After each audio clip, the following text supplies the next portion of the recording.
E eu fiquei muito feliz porque quando a gente foi pro quintal, ele não saía do meu ombro, ele não saía, ele ficava no meu ombro.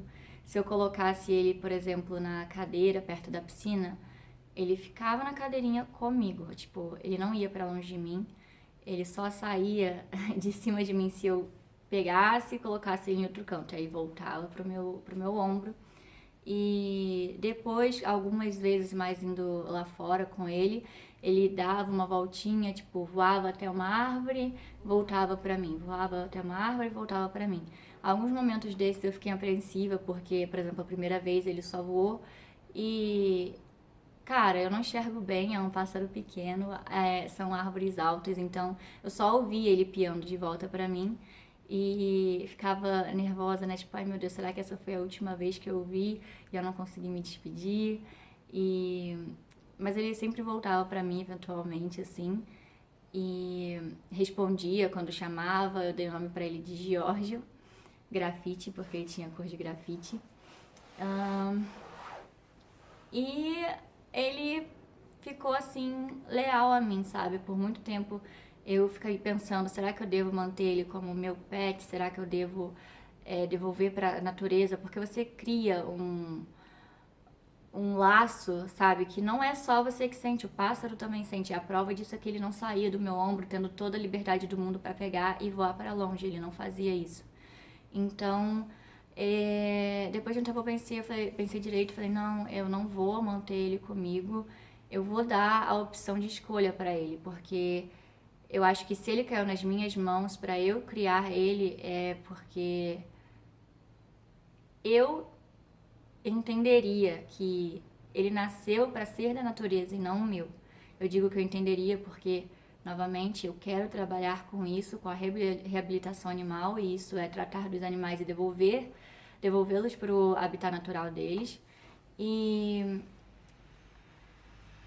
eu me sentiria melhor sabendo que, assim, o que for que acontecesse na vida dele, teria sido a escolha dele, sabe? Ficar comigo ou desbravar o mundo. Ele estava pronto, ele já sabia voar, ele já conhecia algumas árvores, ele comia sozinho também. Cheguei a comprar também umas sementes, ele já sabia se alimentar sozinho. E então, por um tempo a gente ficou sempre ali na sala, a gente tem uma varanda grande, a gente ficava com a varanda toda aberta e ele ficava ali no sofá com a gente e ele adorava tomar banho na banheirinha dele, então a gente colocava a banheirinha em cima da mesa e ele ficava lá tomando banho, a coisa mais fofa do mundo, e ele nunca voava lá pra fora, nunca. E acabou que em dezembro eu tive que passar 3 dias fora, eu tive compromisso no Rio. E eu falei, né, com a minha mãe assim: bom, ele realmente nunca tá saindo. Se você quiser, você pode tirar ele da gaiola, né? Porque nesse momento ele já estava em uma gaiola, porque ele estava muito grande pra ficar dentro de uma caixa, né? Ele tinha que voar de um lado pro outro. A gente pegou uma gaiola bem grande pra ele. E eu falei: você pode tirar ele da gaiola se você quiser, né? Tipo, quando você for pra sala. Porque aí ele não fica 3 dias direto dentro de uma gaiola, tem contato com vocês. Mas eu falei isso com muito medo, porque o meu primeiro pensamento foi pedir para não tirarem ele da gaiola enquanto eu não estivesse lá. Mas algo mudou na hora que eu tava saindo, eu falei: não, pode tirar, desde que vocês fiquem por perto. E tudo bem, fui para o meu compromisso no Rio, passei 2 noites lá e nesse tempo todo eu tava falando com a minha mãe, sempre falo com ela. E no dia seguinte, quando eu acordei, minha mãe falou que tinha uma notícia ruim pra mim e ela disse que o Jorge foi embora. E eu sei que eu vou chorar editando esse vídeo, porque eu vou ter que colocar as filmagens e as fotos. E eu não tava acreditando no que eu tava ouvindo, e aí ela me contou que uma amiga dela tinha ido lá em casa pra entregar alguma coisa pra ela, e assim, minha mãe tava toda orgulhosa de que eu tinha conseguido criar um passarinho e tudo mais. E essa amiga e a filha dela quiseram ver o pássaro. Então, como de costume, assim, como ele sempre ficou na sala e nunca voou pra longe, minha mãe soltou ele na sala e aí ela disse que ele ficou um tempo assim no sofá e as amigas dela conheceram o Giorgio e do nada ele voou pra frente onde era a varanda que estava toda aberta e não voltou mais. Ela falou que ela procurou muito, que ela chamou muito, mas ele não voltou. E quando eu recebi essa mensagem, eu só conseguia chorar, porque eu comecei a pensar, tipo, por quê? O que que aconteceu? O que que fez com que ele fosse embora logo agora, sabe? Tipo, eu saí com tanta pressa pra não perder meu ônibus que não deu tempo de eu me despedir dele. E eu ia chegar, ele não ia mais estar ali, tipo, ia ser só a gaiola dele e eu não ia mais poder ter contato com ele, né? E quando eu cheguei, eu ainda tentei chamar ele, eu fiquei vários dias, na verdade, no quintal, chamando, assoviando, vendo se ele estivesse por perto, né, pra ele voltar, porque eu vejo muitos vídeos desse tipo de resgate, assim, no do. Vou colocar o site aqui porque eu sei que é difícil de entender quando a gente fala. E tem vários casos de pessoas que ajudam os passarinhos e que eles soltam e o passarinho sempre fica por perto e quando eles chamam eles voltam. Tem passarinho que nunca vai embora, tem passarinho que vai, mas tá sempre por ali. E, enfim, eu tentei. De início eu realmente achei que ele ia voltar, que ele estaria por perto, mas isso nunca aconteceu. Agora já tem um ano e eu já perdi as esperanças, mas no início eu sofri muito porque eu ficava com medo dele não estar realmente preparado para desbravar a natureza, porque tem vários predadores e ele era muito inocentezinho e tinha medo de, por ele ter tido contato comigo, com a minha família e ter confiado tanto na gente, se ele parasse na frente de algum outro ser humano e achasse que fosse como a gente e, sabe, colocassem ele preso numa gaiola ou maltratassem. Tive medo dele não saber encontrar comida, eu tive muito medo dele acabar morrendo, né?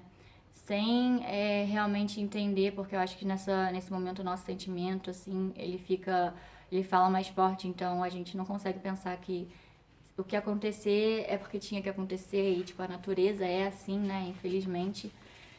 E eu falei com alguns professores meus sobre essa história e todos falaram pra mim que,